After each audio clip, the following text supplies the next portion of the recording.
We're just 33 days away from Iowa, first in the nation. I wonder how you got that. You got that because of me.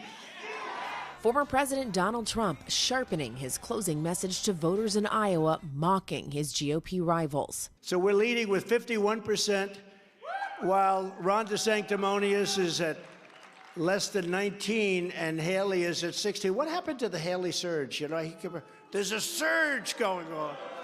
And launching attacks on President Biden over his fitness. It's just incredible that he can frankly be even running anything.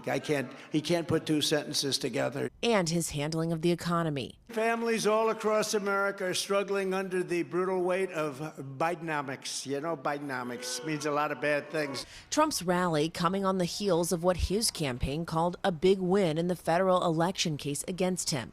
U.S. District Judge Tanya Chutkin deciding to pause the proceedings while appeals over Trump's immunity unfold.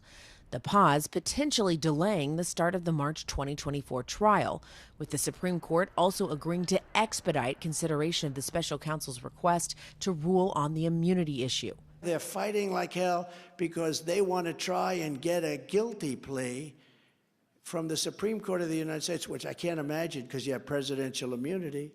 But strange things happen.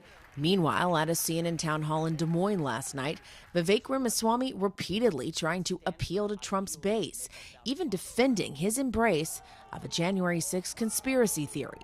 If you had told me that January 6th was in any way an inside job, the subject of government entrapment, I would have told you that was crazy talk. Fringe conspiracy theory nonsense. I can tell you now, having gone somewhat deep in this, it's not. The reality is we know that there were federal law enforcement agents in that field. We don't know how many. I think it's shameful. If I may finish just answering well, this is really important. I'm going to go ahead and interrupt you here because I know the establishment doesn't approve of this message. I know that there were federal agents. We should be able to talk about this. You're saying that there were federal agents. This is important to talk about.